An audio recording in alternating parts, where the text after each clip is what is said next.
We have more new updates in regards to SafeMoon and their plans of recovery and what happened with this big exploit and how it affected the liquidity pool. And what's interesting is that my timing with this is pretty spot on. I'm only a couple minutes off as of the time of me recording this video from when these new statements just came out. So let's go ahead and dive into the first statement here. This is from the official SafeMoon Twitter account.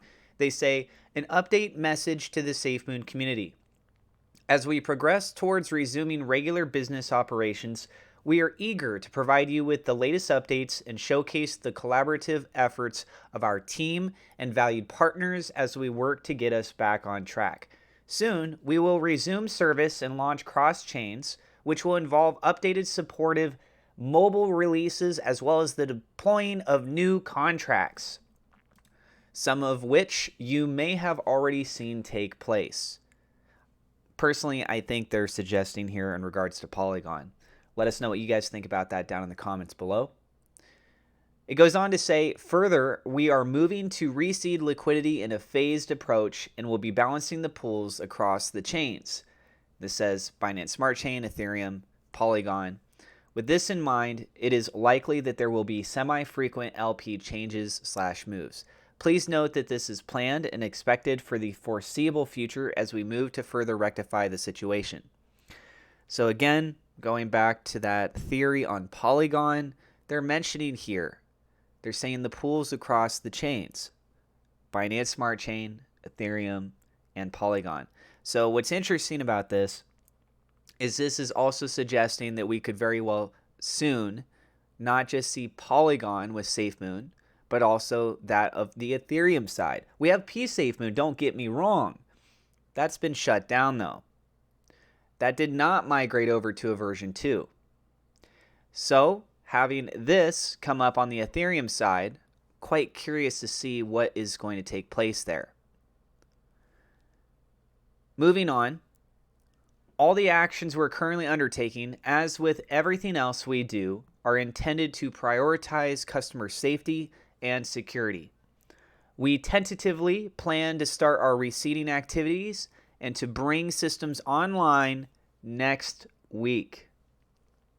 On behalf of the entire SafeMoon team, we thank the entire SafeMoon Army for all your continued support and understanding.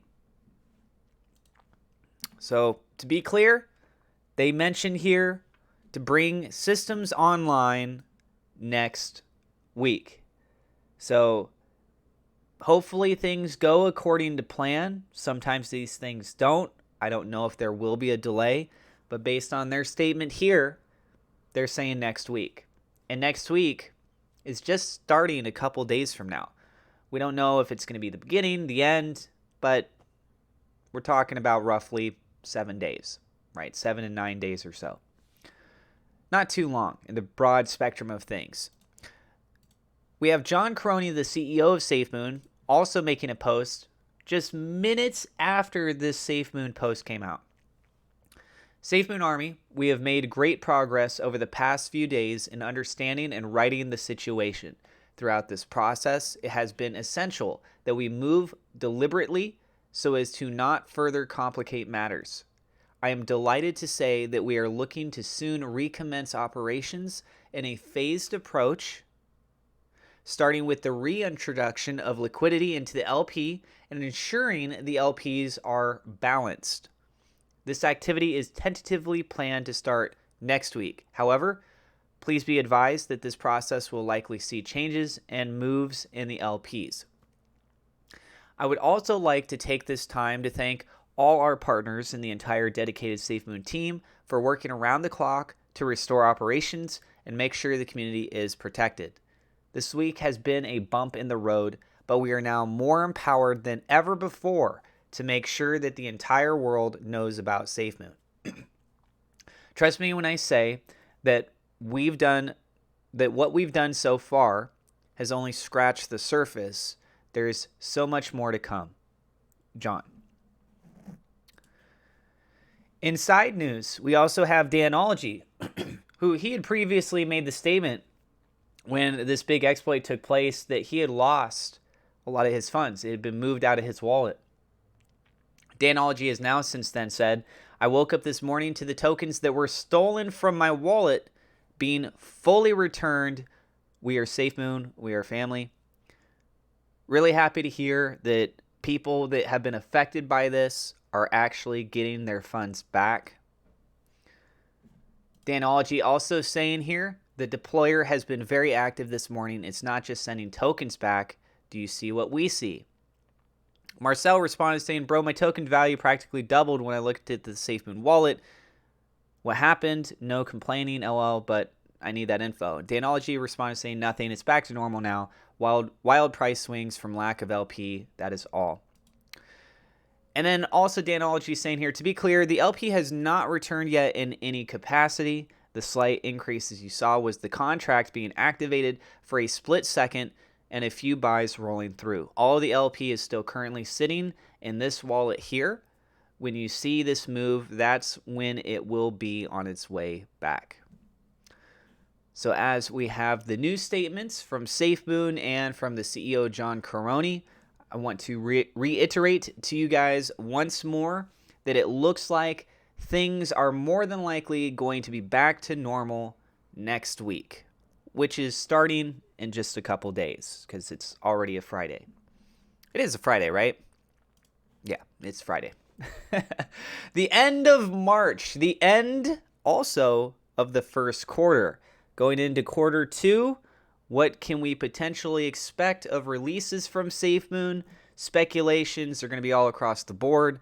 Realistically, I think the most reliable thing to look towards would be that of the SafeMoon card. Just looking again at the chronological order of how things have taken place in the past. SafeMoon Orbital Shield's been out for a while now. I think that could be on the table over the course of the next 3 months. But then there's also the NFT marketplace. They're talking about doing these cross chains. It sounds like they're already in process with that, doing testing. I believe one of the contracts was also established and verified for the mainnet over on the Polygon side. I might be wrong, but I believe that's what happened. Let us know what you guys think about all this down in the comments below. And aside from that, I've talked about Spritz Finance many times now. I'm going to continue talking about it because it's so easy to use. It's quick to pick up. It's very convenient. You can pay for your bills in the real world, like a credit card bill. You might even have the opportunity to add other types of bills. I don't have those kinds, so it's not like I could demo it, but I believe that they have that functionality also. They got a list of different cryptos that you can use to pay for these, and there's different kinds of benefits. You can look into this of being able to pay for these things directly with crypto. And I just think it's really convenient. It's really easy, really fast. You can check out the video link down in the description below. If you use my referral and you make a bill payment, you can get a little bonus for a future bill payment. Should have more information on that on the website and down in the video. And that's what I got for you guys. I need to get some breakfast. I appreciate you guys so much. Thank you very much to my Patreon supporters. Double shout out thank you to WeLoveSafeMoon.com, Victor Vegas, SafeMoon Oz for being higher level patrons. And thank you to my YouTube members for your support as well. I hope you guys have a great day. If you're new, don't forget to hit subscribe. Hit the thumbs up like button. Really appreciate you guys. God bless. We will see you in the next episode.